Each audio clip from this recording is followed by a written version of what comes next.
It's a weekday, so you're here at the Wrestling Mat. What's going on, everybody? I'm Matt Camp. Happy to be with you, as always. Thank you for joining us here at thewrestlingmatshow.com, where maybe you are a subscriber already. Thank you for that. Over nearly 5,300 strong as that number continues to rise. We appreciate everybody who's been with us, continues to be with us. If you're with us for the first time, welcome to the Wrestling Mat. This is what I do every single weekday at 1 p.m. Eastern. I talk about professional wrestling because it's what I love to do, and I love to interact with what I think is the most interactive pro wrestling show out there, with the chat, with you in the YouTube comments, which we're going to get to a lot of today. What's up to Joseph? Happy Friday to you, man. Thanks for being aboard. Thanks to everybody who's joining us, whether you're joining us live on a Friday, on an afternoon, or wherever you are in the world, if it's nighttime, if it's morning, if you're watching this the next day or down the road, whenever it may be. I appreciate you. I can't do this without you. So thank you very much. Thanks for being with us here on the Wrestling Mat. Hopefully you're in store for a good weekend, as it feels like the summer's flying by. It feels like that for me. But we have a lot to get into because, we're in between, pay-per-views right now. We just had SummerSlam. We're getting ready for All In. Talked a lot about Dynamite yesterday. All of a sudden, it clicked into me, all my thoughts about Hangman Page, how he's been kind of the one connective tissue of AEW from the jump. I had a whole thing about that yesterday. A lot of new people were watching yesterday. I thank you for tuning in. Maybe you're back today. That would be cool if you were. But in addition to Dynamite this week, we talked about, as we posted today, how Bronson Reed made himself on Monday, how he was presented in such a way. Did indeed come out in the Observer earlier today that, Seth Rollins taking 6 tsunamis is because he's dealing with, it seems like, a chronic injury. Knee, back, I'm not, really sure, but not really surprised. Interesting, though, and unfortunate, shouldn't say interesting, unfortunate that he is dealing with that injury for a guy who wants to be the guy and wants to have that full-time schedule. Unfortunately, Seth seems to be a little bit banged up. And listen, you make somebody in the process with Bronson Reed, and I appreciate that. Talked a lot this week, of course, as you may know what this show is going to be about, Cody Rhodes and Roman Reigns. I brought this up last week. I brought it up on Saturday during our watch party. I'm bringing it up here again today. What's the deal? How does the company treat these two guys going forward? I have pitched, the question out to you, who's the number one babyface in the company? Now, when I said that on Twitter last week or Saturday night, right after the end of SummerSlam, it was 99% people said Roman Reigns. I have YouTube comments from our shows from this week that I'm going to put up because I said I would do that. I'm going to do that. But before we get any further, just want to take a few moments here to acknowledge the passing of Kevin Sullivan, who passed away, as we learned earlier today. And Kevin Sullivan is someone who has fingerprints all over the wrestling industry. Maybe more well known for his fingerprints all over the wrestling industry by wrestlers and by those in the business even more so than fans. And fans who know. But what he was able to contribute in his mind and with his body behind the scenes is unreal. He had the book for WCW, 96, 97. Yes, we saw him as an on-screen character, but man, he was involved in a lot of stuff. He's involved in the NWO stuff. He's got a lot of things that I think you'll hear in tributes, over the next couple of days from people who worked with him. Other wrestling historians who can talk probably better than I can, honestly, about him. Even going back to his days in Florida and the gimmick he did, where very demonic, that it was kind of taboo to talk about Satan and praising that, and he went down that road and he did it so well, and such a dark and deep character that was, I don't want to say ahead of its time, but different than anything else really going on at the time, and very believable in what he did and what he brought to the table.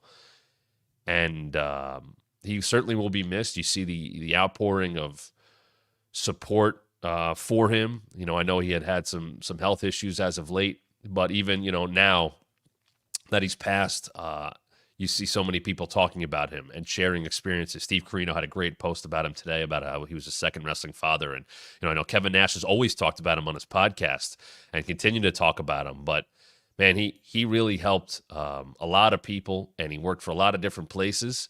And he made his mark on all of those places. I saw a tweet Jerry Briscoe got this morning saying, was Kevin ever brought up as being brought into WWF as a booker? And he indicated that, there was some attempts, but I don't know. He said no interest. I don't know if that meant from Vince or from Sullivan himself. But God, that's one of those what ifs. What if he was involved in some WWF creative or WWE creative, down the road? What would that have looked like? But a lot of good came from Kevin Sullivan, both from what he did on screen and really a lot what he did off screen. And he worked for, we're seeing stories of other companies that he worked for outside of WCW and, obviously did stuff in ECW. Taz put a great tribute to him up, how much he learned from him. They were tag champs, but, how he kept calling him and learning from him. And that's one of those guys who was always willing, from what I've been told. And I don't have any interactions. I can't share any of those personal stories, unfortunately. I never met the man, I never interacted with him. I never was in the same place with him at the same time.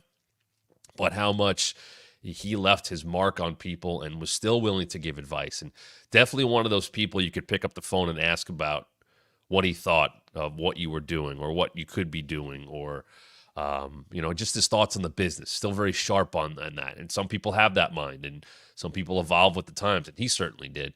And what I think about is with somebody like him is stuff you saw from him on screen, Taskmaster, any of the dark stuff like that, the worshiping or anything. He did so much more that was not about that at all. There was so much more that had nothing to do with that kind of stuff, but that was him as he had that booking mind. And I always hear his voice, that Boston accent, I think is one of those that you hear people do, impressions of, but more so, with love behind them, because he would deliver words in such a way that, you listened a little bit more and you took them into account. And, man, he was great. Don was just saying, Karrion Kross had used him as a priest in recent vignettes. And people looked at him that way, and he did some things that way after the fact. So, really, really unfortunate and sad to see that he has passed. But, Tommy Dreamer's always said this, and he said this a while ago as it relates to wrestling. These are the days where you celebrate life. You celebrate the life of somebody that you knew, somebody that was connected to you, whether you worked with him or you watched him as a fan, or no, hey, some of the great stuff that I watched on TV, he wrote, he booked. And I think that's what a lot of times, specifically in the wrestling world, because that's what I'm talking about, that's what people do. You celebrate the life and you share memories. And I saw so many clips and GIFs and stories on Twitter and on Instagram today. And, that's what I think it's all about. And I appreciate some of you guys sharing those stories. There you go. Matthew just said, Kevin Sullivan, the Hart Dynasty, Teddy Hart, Davey Boy, Bryan Jr. had an amazing backstage segment in MLW 6 years ago or so. There's little stories like that, past the WCW days, past ECW days, and things like that, where if you put him on screen after everything he did, it would add a little bit more. It would make it a little bit more, I got to pay attention. There's Kevin Sullivan. Holy shit. So when he had gotten to that legendary level and people respected everything he did, when you would see him make these appearances in other companies, because of that, that gave everything a little bit more juice. There was more to it. And listen, I think you're going to continue to see those celebrations of his life and his career and the people he interacted with and touched along the way.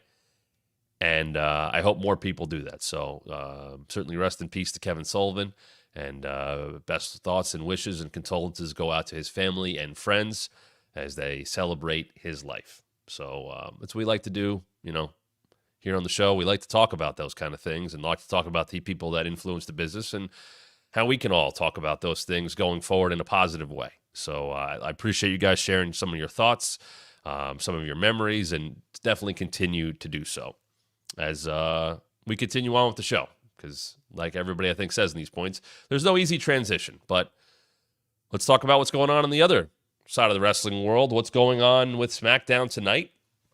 We're going to see Roman Reigns on SmackDown, locally advertised also for next week's SmackDown. So 2 weeks in a row. So It's not just one and gone, and I think that makes sense. We just saw him on Saturday make the big grand return. He sold a ton of T-shirts, sold a ton of championship belts. He sold, a bunch of everything. And listen, when someone makes that kind of impact that quickly, there's a reason we're having the conversation about Roman Reigns, who we haven't seen since night 2 of WrestleMania, showing up at SummerSlam, selling out a bunch of championship belts and selling out a bunch of T-shirts and all this stuff and doing unreal social numbers. Because now it's talking about the metrics. And I know Conrad had his whole thing about it, and he was very Cody. And listen, there are metrics that tell you right now Cody is the guy. There's no doubt about it. And by the way, I see these metrics like, oh, this is the number one seller. This is the number one seller. I've heard the same things Conrad has heard, and I say this as not someone who is close to Cody like Conrad is. It's Cody. And the reason, he's got all those shirts. He's got all those shirts because he sells all those shirts, because it makes sense for the company to put that kind of creative effort into Cody Rhodes, because they're going to sell. It's the same thing that happened with New Day. Maybe people know this, or maybe they don't.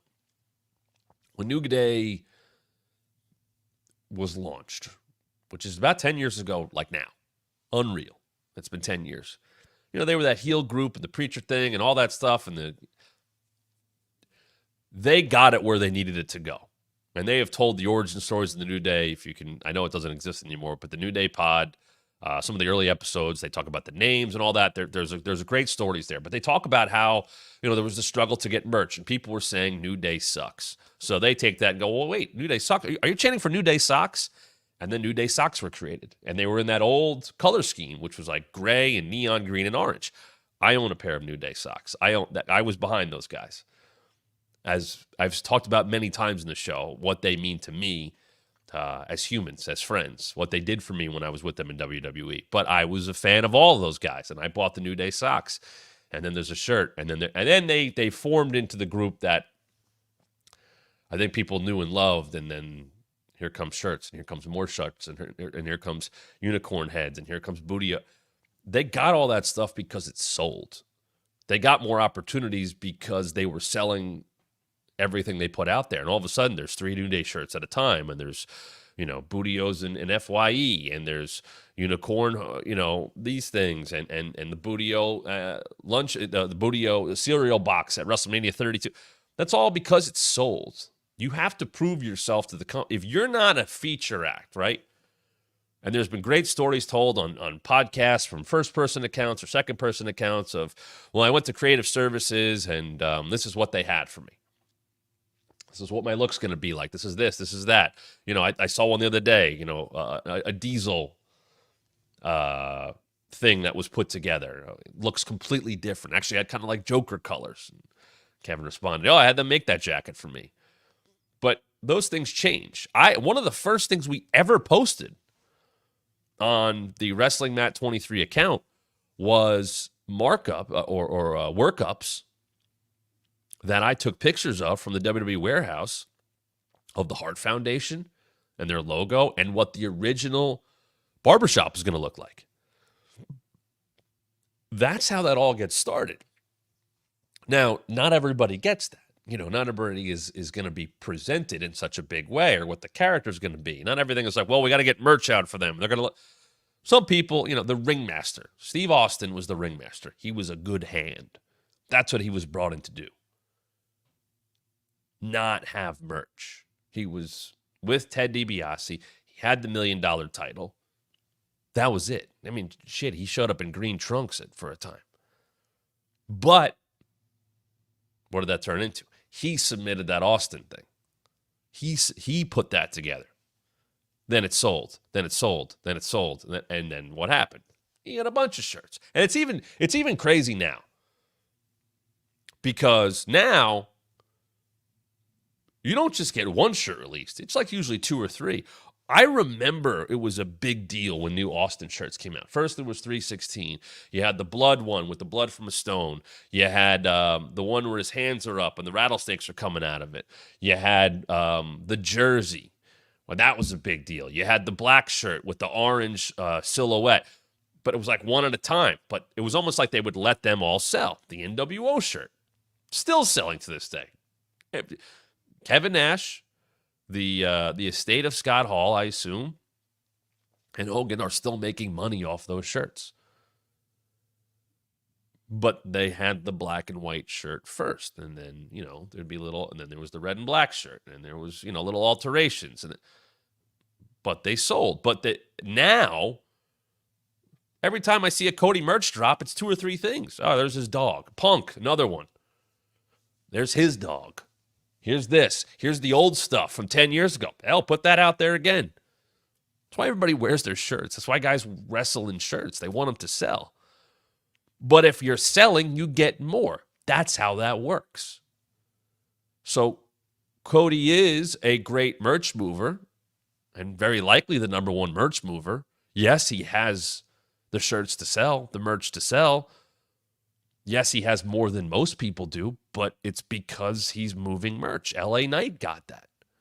LA Knight, there was some time. It took some time for him to get merch, and then he had more. Then I'm looking at the crowd, I go, holy hell. I remember, oh boy, some point last year, maybe around this time, because he had won the Slim Jim Battle Royal at SummerSlam. I think it was the yellow shirt, and I went, they're everywhere. You could see them. And a good company will make sure that happens. Get them out quickly, get them out. And listen, you can say what you want about Fanatics. I know people have issues with them. But it's about getting that stuff out so it can be on the merch stands. It's why you see Cody Rhodes or CM Punk put those videos up on their social media of signing all that stuff. Why? Because there's demand for it. And when you're a top guy and you're moving that kind of merch, okay. And other people have done it as well, and they sign cards that get inserted. But Cody's doing that at every show he's on because they go put that out on the merch stands and they sell. The weight belts, the pictures, whatever it may be. Cena did the same thing. You got those opportunities because you were moving merch. So Cody's been doing that. Roman sold a bunch of shirts. It's his first new shirt back. I'm not surprised by that at all. I know Yeet shirts are doing well. That's why you're seeing a bunch of them. So there's no, well, I don't have them so they can't sell them. No. You got to get going first. You got to get the ball rolling. If you're a top guy or a top girl or whatever you want to say, Rhea Ripley, same thing. Sold a ton as a heel. She's going to sell even more now as a babyface. But that stuff sometimes has to be seen first before you really get that opportunity. And like I said, some people who are going to be presented as main eventers, hey, as part of this, you're going to get this shirt, this hoodie, this jacket, this thing. Oh, this is a special edition thing. You're going to get this title. What? They know that ahead of time because they know how much money and time is going to be given to certain people. Other people get hot and organic on their own. And then it's, can I get a shirt? Or how about this for a shirt? You got to and some people have to push very hard to get that stuff. And then it's, well, okay, we're going to manufacture the shirt for you, but is it going to move? And then you got to push your shirt. Hey, go buy my shirt. Cody doesn't have to promote a damn thing. Roman Reigns doesn't have to promote a damn thing. He has to wear the shirt on TV. That's what he's got to do. Roman's got to wear the shirt on TV. Cody wears it once in a while. Cody retweets people saying they got it. That's enough. But they don't have to do much. They don't need a pro wrestling tee site. And by the way, that in and itself changed the wrestling business as a whole. Because outside of outside of a big company, it was like, well, how do I get my merch out there? Well, now there is, and this is obviously 10 plus years. Remember talking to the Young Bucks about this. Well, but probably 3 or 4 years before AEW was a thing. I talked to them about this. I had an interview with them. And, they were pushing shirts out there. And then all of a sudden they get into Hot Topic. And, okay, now we're more widely distributed. And you're in the mall, you can see their stuff. There's New Japan stuff in Hot Topic. All that stuff was not around 20 years ago outside of the big companies. And now it is. Now it's the norm. And hell, Matt Cardona's come on here. He's been posting clips of this seminar he recently did saying, yeah, you can get ready for your match and talk it through. If you're not at that merch table pushing merch, I don't know what you're doing, because you can make more money sitting at that table, talking to people, pressing flesh, making connections, selling your t-shirts, your signed stuff, whatever, than you do wrestling. It is a grind. It is a business. Your brand is who you are, and it's more than just matches. Give people a reason to spend more money on you. They came to the show to watch you wrestle or just to go to the show. Now you're trying to get more money out of their pocket because you want to make a connection with them, and you want them to follow you and follow your career and follow where you go and go spend more money on you. That's all part of it. Colt Cabana, good God, how many t-shirts did he put out all the time? When he had a finger infection, he came in with a shirt for it. Save Colt's finger. Did it have any relevance 3 months after the fact when he was healed? No, but people bought the shirt. That stuff happens all the time. Hell, Jericho put out a shirt with AJ, Y2AJ, for a tag team that he knew wasn't going to stick around, just to sell it. But typically, you put out stuff because it enhances your brand. I said the other day, whether it was on the show or to somebody, I was like, Roman will be wearing a new shirt if he comes back on Saturday. And that will be posted probably immediately when he walks out. And it will sell a bunch of shirts. But Roman can do that, and Cody can do that. So, earlier this week, and before I get to that, by the way, head to thewrestlingmatchshow.com. Want to support this show? That's part of our brand. It's part of my brand. You can subscribe for free. You can leave a comment for free, like all that stuff. We appreciate that. We're going to get to some of your comments here coming up. But you can also become a member here at thewrestlingmatchshow.com. And we have 3 tiers for you. And 2 of those tiers, the Matt Camper level, the main event level. If you're in either one of those tiers, as of Monday night, you get to watch Raw with us. We're watching Raw. There you see it in the Matt Camper level. Random episode of Raw, SmackDown, or Dynamite once a month. We are doing Raw on Monday. We did SummerSlam last weekend for a premium live event. You see those special watch-alongs. But if you're a Matt Camper or Matt Event level member, you get to watch Raw with us next Monday. So make sure you're there for that. Right above Todd, love to have you there as well. Any of these memberships certainly help support the cause. Hopefully you're enjoying what you're seeing. You want to see more. You want to be involved more. You want to get more access to me. These are the ways you can do it. But Matt Camper level and the Matt Event level will get you into our watch party for Raw on Monday right here at thewrestlingmatchshow.com. So please go check that out. And as I'm pointing down, you can bring me back up and show me here, Dom, because right there's that join button. You join there, takes you right to all this stuff. And you can do it during the show. By the way, DNC Digital, thanks to you for the super chat the other day to create some content out of nowhere, asking me about 2 matches I would show to people, and another super chat here for posting your question. Thank you very much. Thank you for that super chat. And as always, super chats bring it to the front of the line, whether it's what we're talking about currently or something else you want me to get to. I promise if there's a super chat, you will get priority on the show, whatever it may be about. We will get to it. So we're talking about our topics, though, today. Roman is back on SmackDown tonight. He is going to be on SmackDown next week, promoted locally at least. And put the tweet up, as I said earlier. Did Roman just become the number 1 babyface in WWE? Almost everybody said yes. Like, very few people said no. And we discussed that topic on Monday's show, which you can go back and watch later on at thewrestlingmatchshow.com. We also have cut the segment out in our YouTube at thewrestlingmatchshow.com. You can also watch it there. And I went and I've answered a lot of these comments because, as I said, when you comment, you're going to get some kind of response from me. If you see Wrestling Matt responds, it's me. I do it right here. And I went, and I've answered some of these, but I wanted to throw out what you guys have said, and I know we've talked about it here in the live chat, and please feel free to continue chiming in on the live chat. Love to know what you think. But I asked who the top babyface was in WWE. Cody or Roman. And here's what you said. Dom, you can start throwing these up. I'll read them as I see them. Let's see.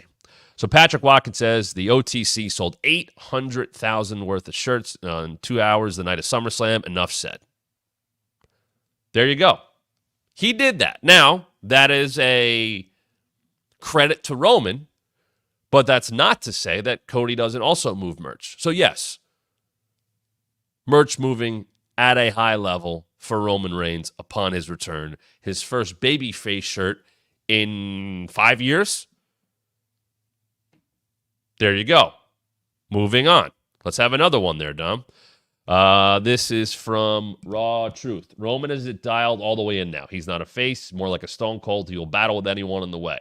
His aura is greater than Cody's. The commanding of the room is apparent. Not to forget, Roman is also a free agent. He will be on both shows. That's because he has star power. Now, having said that, we don't know. Yes, he is a free agent. Yes, they made a point to get him out of the draft because the draft happened after he had lost the title. Makes all the sense in the world. No problem. So he's out there. Sure, he could be on Raw Monday. I don't know if that's going to be the case, but it does allow, if he remains a free agent, him to show up on Raw and maybe stay there once the Netflix deal starts. But I do agree.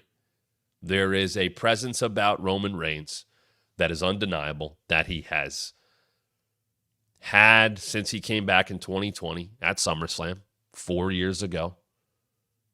Unmatched, remained when he walked out at SummerSlam last week, and it's not going anywhere. And here's the deal.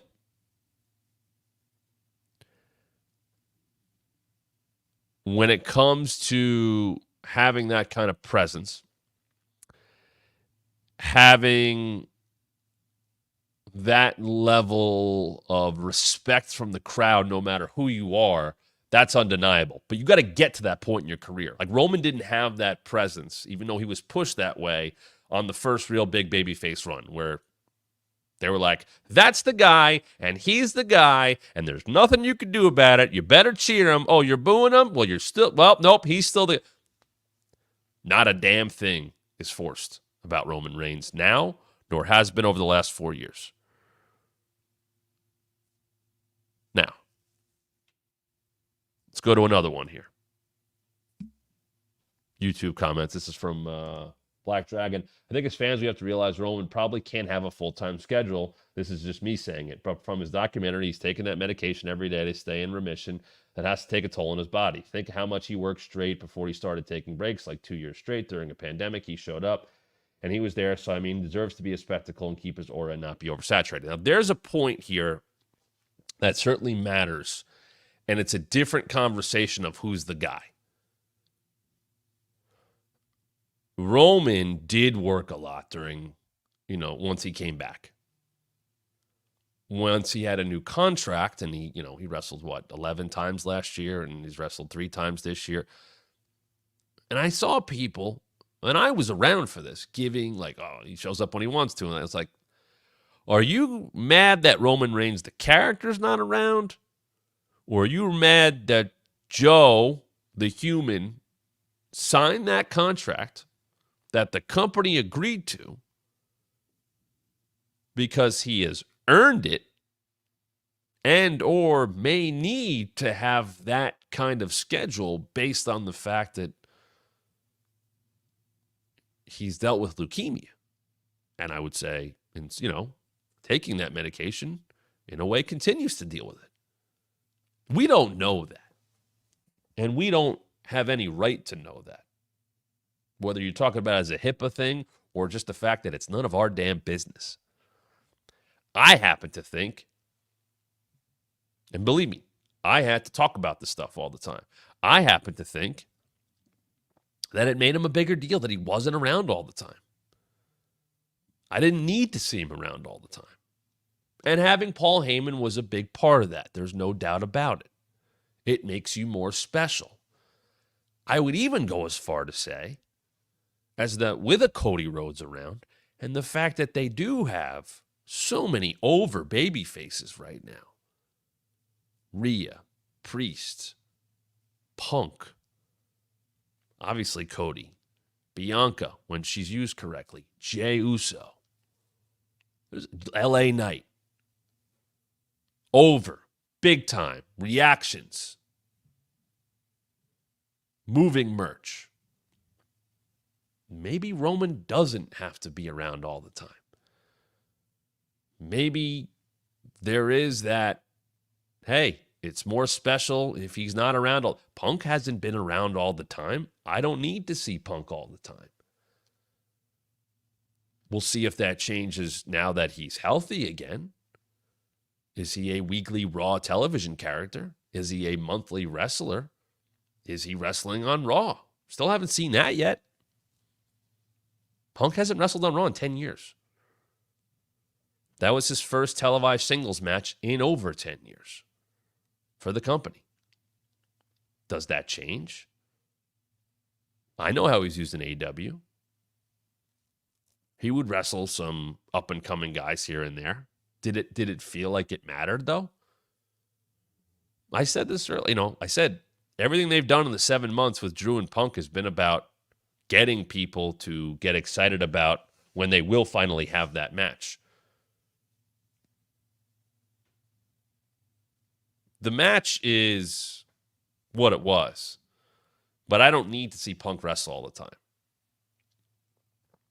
Punk's going to, like anybody in wrestling, get over, especially at this point in his career, by talking to you, by reacting, by acting in a certain way.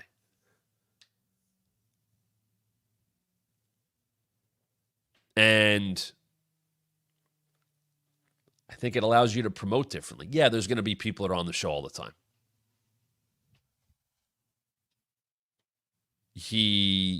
Those people need to exist. So, no, I appreciate that he's special. Now, a couple people are making the idea of, I've seen comments on other combat sports. It's not a combat sport. It's entertainment. And I equate it to the fact that who are on cards for combat sports. You know that. They also don't have promos to cut to build stuff up every week. Also, if they fight 3 or 4 times a year, sure, you know that. But people want to get the experience. If they're coming to Florida, if they're coming to Kansas, if they're coming to California, if they're going overseas, you want the experience. Doesn't have to be about being there for their big title match, their big match. You want to be there for it. I told the whole story recently. Cena comes back to face Roman a couple years ago, right? Comes back at that Money in the Bank.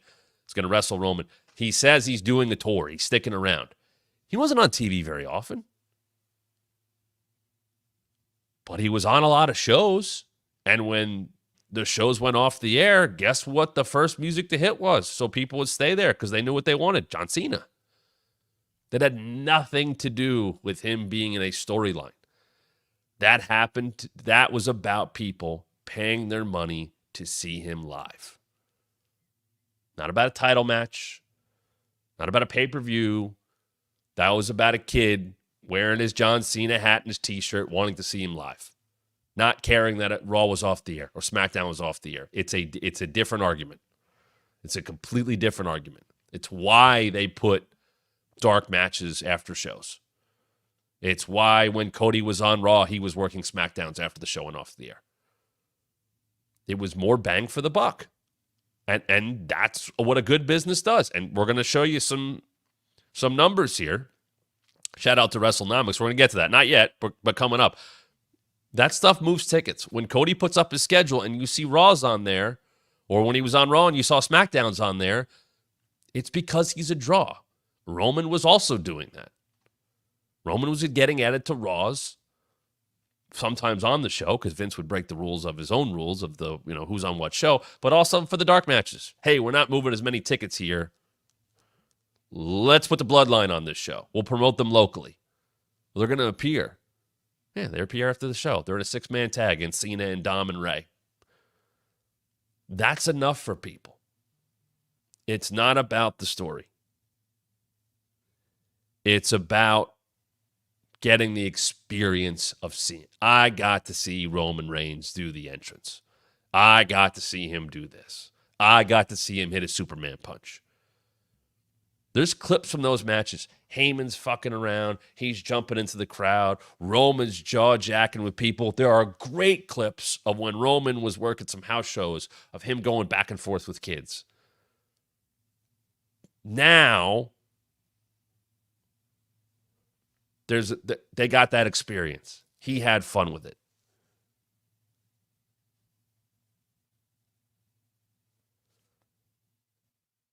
Roman can still give people that experience. He doesn't have to be on TV every week. And there's a difference between being a special attraction and being a Cody Rhodes where he's saying, I'm the guy. Seth said, I'm the guy, put the world title on me, I'll go defend it everywhere. You know what? You definitely need those people at the top of your company. Cody is well aware of what it means, what it takes, and what the responsibilities are of being the guy. Media, house shows, shaking hands, signing autographs, making appearances, being away from your family, shooting extra stuff. You name it, he's going to say yes to it, very likely. And you'd love to get to a point, if you have this mindset, where you become big enough that you don't have to do all that stuff all the time. Brock Lesnar has been that guy. Not that he was ever a big media guy or anything like that, but my point is his stature, his presentation was big enough that he didn't have to be on everything. I think Roman's there. Roman negotiated that contract. The company agreed to it. Cody is very much like, no, give me the ball. I'm going to do it. John Cena was like that. Then John Cena got to that point. The Rock went through that. You know, The Miz often talks about, give me that schedule. I want to be John. I want to be that guy for the company. Give me that schedule. I'll do all of it. And he still does. And that's why he's a valuable player in that company, because he does all that stuff. Let's get some more YouTube comments in here. Probably go through these a little faster. Go ahead, Dom. Whatever's next. This is Toro. Roman was always the face of WWE. Now he's the top baby face of WWE. Cody was never, and will never be the face because he's too damn boring. Okay. That is not the majority opinion. I know people feel like that, whether they did about Cody or now do in this reign. I've seen that comment. I disagree because I have ears that hear his reaction and eyes that see what he does, and I can read metrics that say he's got a hell of a lot of little nightmare fans out there. He's got a lot of people that want to buy his stuff that don't think he's boring, that made sure that Fanatics appearance with a bunch of other massive athletes, he was sold out first. Him and Punk and Rhea, sold. That doesn't tell me he's boring. Let's get a couple more here, Dom. Another one here. Ricardo, you got to put Roman on the Mount Rushmore Pro Wrestling after the streak he had with the world title. He's literally the draw. WWE stood so good. The Bloodline storyline was the best TV in a long time. Keep it going, Dom. Let's go to that Anthony one. If you can keep going on these YouTube comments. Anthony says, Roman is the guy, plain and simple. Cody can be great, but at the moment his character is not interesting. Give him a big, serious, non-bloodline feud, and he will do great. Keep going there, Dom. Mr. Adam, this whole Cody Rhodes thing, man, I just don't get it. There's actually a debate between Rock versus Roman, Rock versus Cody. It's clearly Rock versus Roman. Why are people overrating Cody as if he's truly compelling? Marquee level talent is mind-boggling to me. And then we'll get the flip side of it on this last comment. Cody is carrying this company, and I'm tired of people acting like it's not true. Roman has been winning titles since 2015. WWE didn't get popular until Cody came back. Okay, so differing of opinion there. If you don't think Cody is interesting right now because of how the title reign has gone, I understand that. I understand that. The story that we heard about for a very long time, it is over. It's over. He's the champ now. Whether he's the people's champ, whatever you want to call him, he is the champ. It's not the same. It's not the same. There is always money in the chase, and there's often more money in the chase. And the chase to Roman Reigns is what sold a lot of merch, made a lot of money for the company, was who's going to take down Roman. He's that damn good. Someone's got to stop him. And who was that person going to be? Well, it became Cody Rhodes. A story that took time to tell. He comes back in Dallas. He has 3 matches with Seth, and he's hurt. And he comes back for the Rumble. And he has a pretty short story with Roman, all things considered, and he loses. And now it's the journey back. And how is he going to get back there? He's got to battle through Brock. He's got to battle through Judgment Day. He's got to win over Brock. He's got to keep telling the story, keep pushing. A couple interactions here and there with the bloodline. Wins the Rumble again. Here we go. Oh, wait, the Rock's in the way now.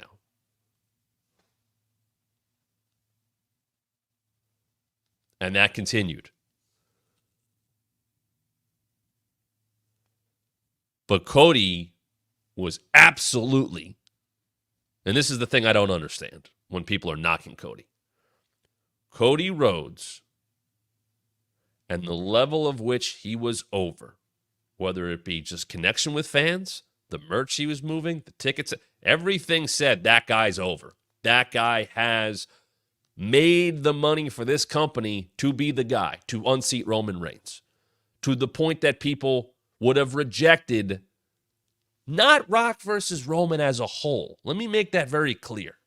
That match should 100% happen, should 100% be a marquee match at a WrestleMania, bigger than any other match that they can do on that night. I absolutely believe that. But the way they were going to get to Rock Roman this year, it wouldn't have been the same. It wouldn't have been as over.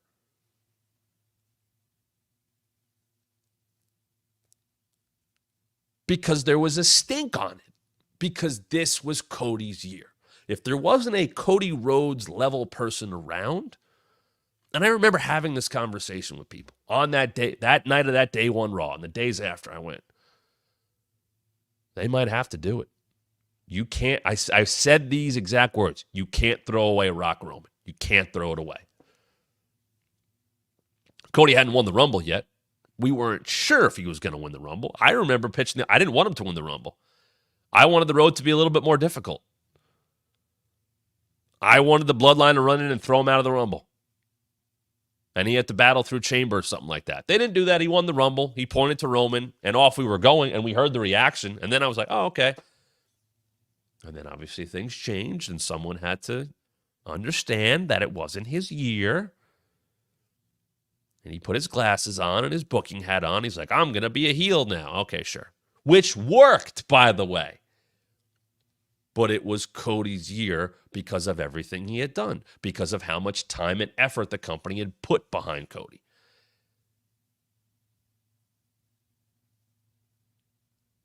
Cody had to win this year because he lost the year prior. You would have thrown so much away if he didn't get that chance at Roman this year, whatever the hell plan they had. But because of how many twists and turns and injuries and forks in the road and obstacles he had to overcome, when he finally overcame it, how do you go higher than that? It's hard to do even if you had people ready. I think it was the Cody Rhodes Celebration Tour for a few months. Let's give him AJ. That's a fun match in France. Hey, they haven't had a pay-per-view. Now they get one. They're loving it. Okay, guess what? Cody gets credit for that. People wanted to see him, but they had a thirst for a hot product anyway. And he's absolutely a big part of that hot product. And we do Logan and Saudi because, of course, as I said, a very Saudi offering. And then we go back to AJ and we try to fire that up. And now, all right, back to the bloodline. And okay, what's next? Now Cody defeats Solo and Roman helped him. Tonight's a very big what's next. But I don't think anybody was super invested. I think there was a difference between being invested in Cody on the chase and being invested in Cody to go celebrate him with the last few months. The months after WrestleMania have been the Cody Rhodes celebration victory lap tour. Not about taking him to different heights. They were not compelling, believable challengers. And it's not a knock on those people. You can knock Logan Paul. It's not a knock on eight. It's just, how do you get higher than Roman and Rock at WrestleMania? After everything that Cody had been through. When Rock now becomes a new character in a story that already had a lot going on because of everything that Roman had done for 4 years. It was hard. It was hard to do.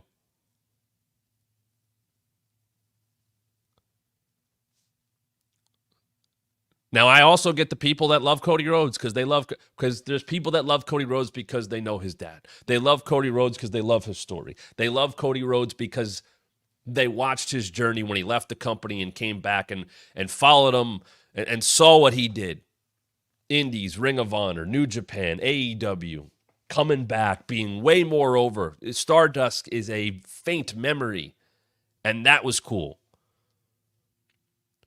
Cody Rhodes, while he wears a suit and is obviously richer than anybody who watches him, still made a point to connect with the people. And that's what a good babyface does. You can say that Roman Reigns is the face of WWE, but he didn't make that kind of connection because his character didn't allow that. And his character shouldn't allow that. And I agree with the idea of him being locked in. I don't want to see him slapping hands. You could acknowledge the crowd in different ways. There are two different types of baby faces. There's ways to play with the crowd without pandering. So let's talk about some numbers. And I got these all from WrestleNomics, and I want to put them up in WrestleTix. And go check out WrestleNomics. Brandon Thurston does a great job at this stuff, and he gets far too much shit when he puts out ratings that he's literally just reporting facts. So, Dom, can we throw up the ticket sales, please, if you could? Just to show you here. And I don't want this turned into a conversation with anybody else. Let's look at the ticket sales here, okay? And that starts with Q3 of 2021 because that's when WWE went back on the road. So Roman at that point is a champ for a year in the reign. And you see what ticket sales are, right? They go up initially when they come back. And they kind of flatten out. Okay? And then look what happens. Now the climb begins for Raw and SmackDown. Now Cody shows up around Q2 in 2022. And he's a Raw guy, right? And then he goes away. You know, he's gone by Q3 2022 because of the injury. And they dip a little bit. But the blue line is a key number because that's Roman. That's Roman's time on SmackDown. Okay? But look at the upward trajectory of both shows. And this is a hot product as a whole. And it's not just on Cody and it's not just on Roman. Rhea Ripley gets credit for this. A lot of good booking gets credit for this. A better product, a better presentation. But they start to go up. So Q2 2023, we're into Mania season, right? This is the Cody loss. And Cody's on Raw. You see, comes up, dips a little, but blue keeps going up. So people who didn't want Roman to win in Hollywood, look at the ticket sales. They're still going up. And this is tickets distributed. It's not about money because the prices are even higher, as we know. Continue to move up. Continue to move up. Raw, look where it is now. Moving up. We get into this year.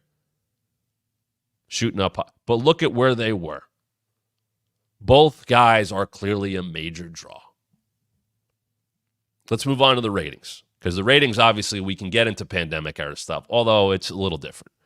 Let's look at the ratings here. Here's your year-by-year quarter numbers. Once again, focusing on Raw and SmackDown.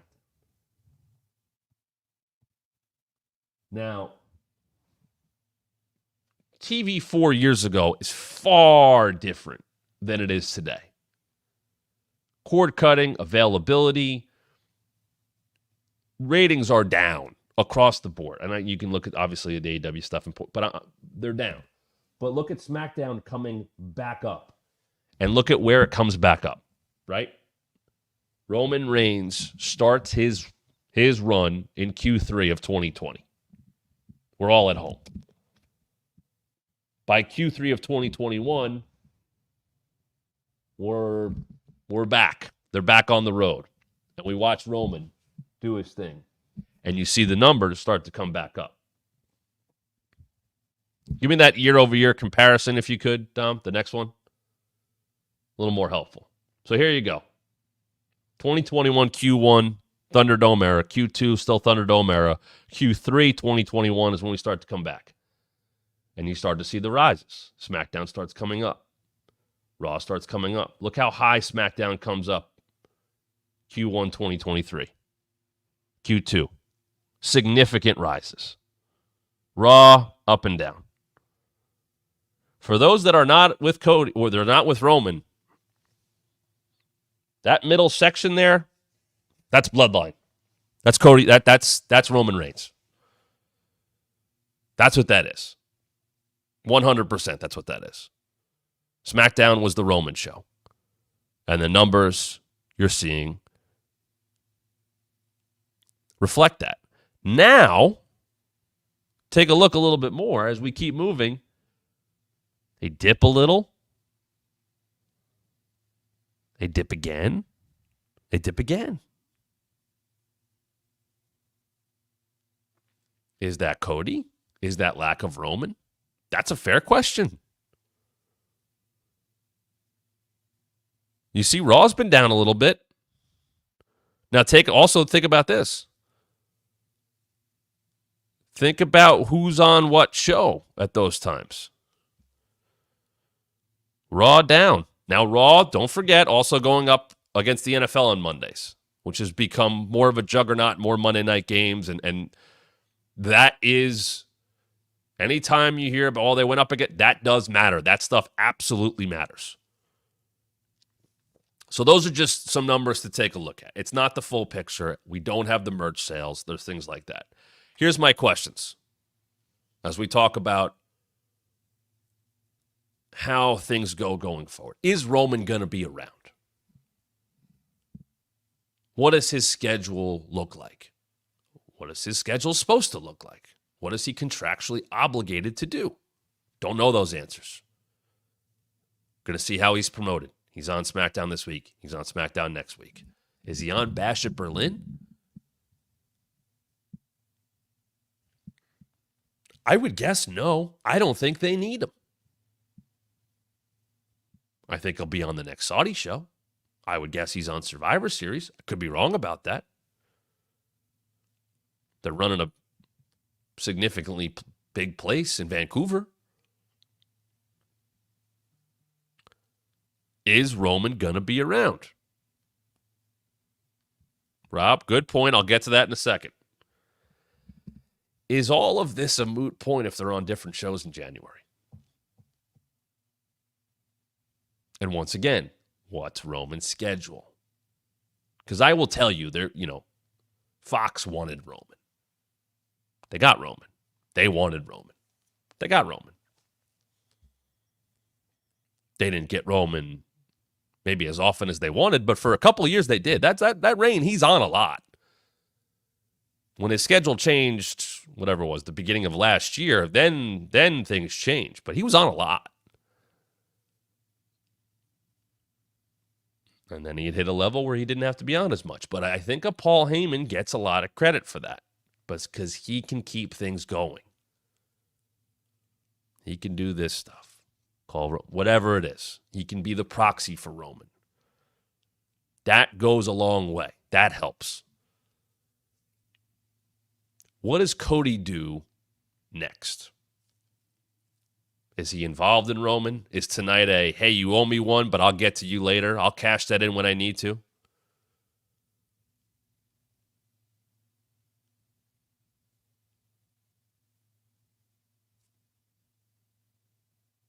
Because here's the thing. Either we're going towards Cody and Roman and they're linked together,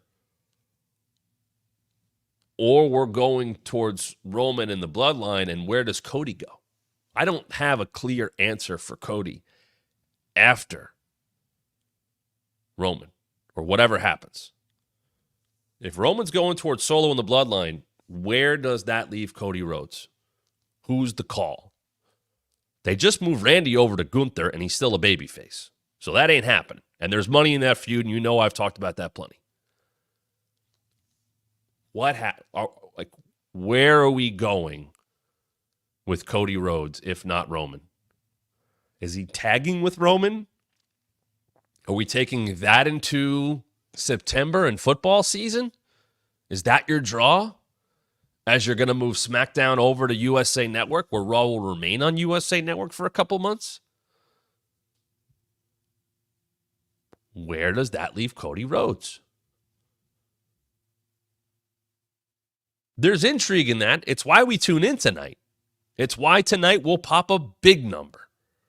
I know there's, preseason football on, and I think there's some preemptions, which is something to think about.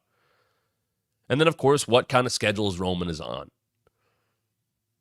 I don't think Cody's role changes one iota in terms of what he means to the company. He's the champ. He's on every show. He's there. He's not going anywhere. I also don't know what Roman does want to do and doesn't want to do. I got a couple experiences with him. I'll share them quickly. I don't have a lot with him because this is what he was. I interviewed him at the Super Bowl. We talked about that on the show. If you missed that, it's in the archives at thewrestlingmatchshow.com. And Roman lives in Florida, and he made the trip to Miami, and he walked the carpet for the big AT&T party. And he walked the carpet and walked right out of there. And I'm not judging him at all, but that's what he did. And I remember entertainment relations people going like, where'd he go? I want to introduce him to people. And this, he was done. He went home. Did he not want to do it? Was there other stuff going on? I don't know. But that's he showed up. I interviewed him. He walked the carpet. Got interviewed by a few people. This is February 2020, so think about where he is at the time. He's lined up for Goldberg at WrestleMania. And that was it. He comes on the bump 2 different times. He came on weeks after that, right after the Super Bowl, because we were doing a episode where we had a young man from Make-A-Wish coming on the show, and Sheamus was in studio. And we had Roman via video, live, come on. We got to talk to him for a few minutes, but he was part of the Make-A-Wish for the kid where he was getting tickets to WrestleMania and all these things, and it was a great moment, and, Roman was perfect in that role. And then he came on a year and a half later, in August of 2021, because he had a partnership with Shady Rays, a sunglasses company, and he did the interview from a house that had like an outdoor shower somewhere, and he was in full Roman mode. It had been a year. And the funny part, little side part that show is Riddle was the in-studio guest, and we 100% did not put Riddle on the set until Roman was gone, off the video screen. Just not going to mess with that. And then Riddle went and said something dumb about Roman, like right after that, another interview. Like right after that. And I think that's where he told the story about writing like a letter to Roman apologizing, and Randy told him to do it and all that. But we made a point to keep Riddle, because we would have those interactions where someone would be in studio and then, they'd interact with the guest, whether they were in storyline or never. We had some fun stuff with that. We 100% kept Riddle off the set until the Roman interview was done, which was the right call. But that was it. That's what Roman did. And Roman, when do you see him in media, right? Mania season. I think he'll do ESPN. He'll do some real big stuff, but not a lot. And I also know, and take this for what you will, that is also part of the character. Him and Paul talked about, he is very, very, very involved in his presentation, and the presentation of how he comes across and at all times. If he is appearing on behalf of WWE, he is the tribal chief Roman Reigns. And all of that kind of stuff was always thought about very deeply by himself and by Paul Heyman. Not Paul Levesque's a different story, but Paul Heyman and Roman 100% always went in with a plan for WWE appearances, for media appearances on behalf of WWE, all of that. You didn't get a lot of Joe the human being. There were elements of that, no doubt, but that's the tribal chief. That's the guy. That's why he's appearing. And I appreciate him keeping his life private that way. Nerdy Dude, you can put that up there. Appreciate this super chat. And obviously, Nerdy Dude's opinion. I also think people forget Roman behind the scenes, a family man and wants to spend as much time with his family as possible, which is fair. So I think he's a part-time. He's earned the part-time thing. You know what? Not to take that away from you. Thank you very much, super chat. There's a lot of people who are family men and women. You're afforded the opportunity to sign a contract like Roman did and have that kind of schedule because of what he's become. A lot of people would love to be around their families more, but have to be on the road and are at different spots in the card and play different roles in the company. So, yeah, he earned that. A lot of people would love to be able to do that. They can't because of where they fit on the show. And that's just the nature of the business. But, yeah, I'm sure that's part of it. And there's people that go, hey, I'm the man, and I want to be on the road, and my family understands that, and this is how I make my living, and you got to make money while you can, and, maybe the window's not that big. And you know what? Roman did that on the road for a very long period of time. Brock used to do that on the road. Randy, not a guy who's going to wrestle a lot of house shows these days. He earned that. When Shawn came back, he wasn't really working house shows. That's fine. You earned that right. And house shows I think they're going to start to dip a little bit more and more as we go anyway. I also don't know how much of a toll being on the road takes on Roman, considering what he's gone through with leukemia. And I'm not going to guess, but I think it's something to take into account. And I think it should be taken into account. It should be the number one thing. I want to be at my best. I want to be good. I can't do this all the time. I can't travel. It's not going to be good for me. I don't know what he goes through. But that should be part of the thought process here as you think about why can't he be around more? What? You know what? Maybe he needs this schedule. And that's okay too. But as we kind of sum this up there, I don't think Cody's role will change. I think he will be the WWE champion for months to come. I think he will remain the guy that you see everywhere, that is doing advertisements and has his own YouTube show sponsored by a vodka company, and it's on his bus. And he's making appearances. And I will absolutely 100% believe that will continue for the foreseeable future. And I think Cody would tell you, this is the time. This is my money-making time. I am in the prime of it. I can do it. My family understands as much as they can, and I'm sure that's tough for them as well. This is the time. But Roman having that level of resume and attraction and presence about him, that's always going to be special. So maybe it's not a Rock Austin situation of 1998, 1999, 2000. Maybe it's not that. 2001. Because those guys were both on the road all the time. Maybe it's not that. But in terms of star power, it is that. That's what WWE has at their disposal right now. Cody and Roman, way up here, standing side by side. Chris bringing up a good point. Kenny has talked about wanting that Roman Reigns style presentation when he comes back. And that's an interesting point to bring up because to me,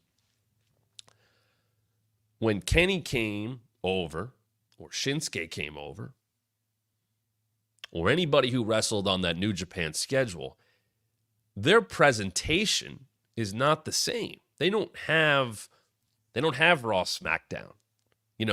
Here's our next big show coming up. It's New Beginning from Sapporo, or it's Dominion, or it's, Wrestle King. But it's not like, well, next week on Raw, we're going to see, like, Okada's going to cut this promo. Okada will call out Ishii. No, it's not like that at all. And those tours in between their pay-per-view level shows are tag matches.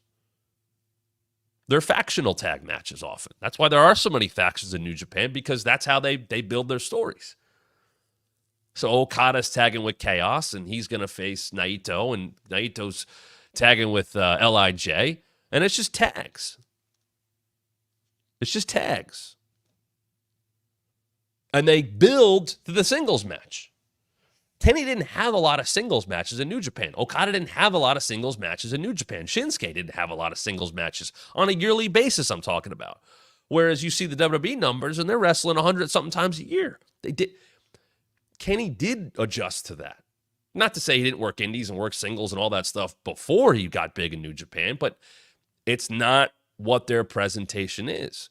But WWE, primarily, and AEW, and TNA, you wrestle a lot. You wrestle singles a lot.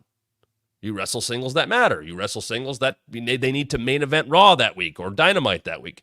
That's just how it is. Ospreay worked a lot, but he didn't work a lot of singles matches in Japan. Not by comparison. It's not even close. So I can see why Kenny's talking that way. And I always had wondered, just like I said with Okada, just like I said with Will, even Shinsuke, how do they translate to being weekly television characters when they've never been like that before? It is completely different.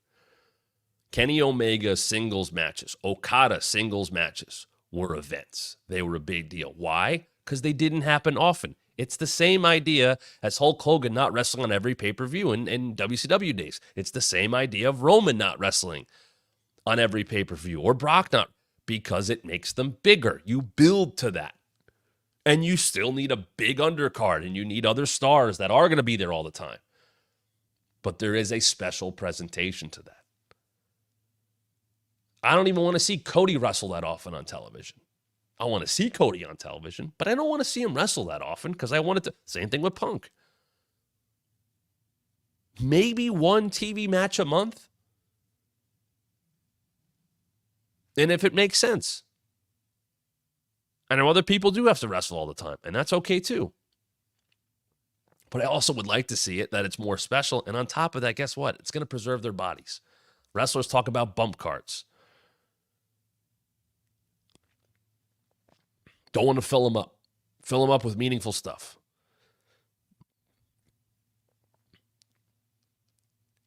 If they're talking, if they're appearing, to me, if you get the entry, it still is just as good as a match. I'd rather the match mean more.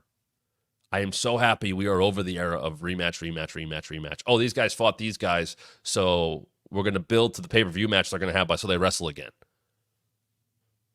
That was horrible. Like, there's some bad Thunderdome stuff because of that. And it became a crutch of Vince's booking. It doesn't happen now. Rematches are important. Like, it's good that they're going back to MJF and Ospreay after they had the 60-minute match on Dynamite. It's good that they're going back to that. I don't think AEW does enough rematches, but there was a time where WWE was doing too many on television.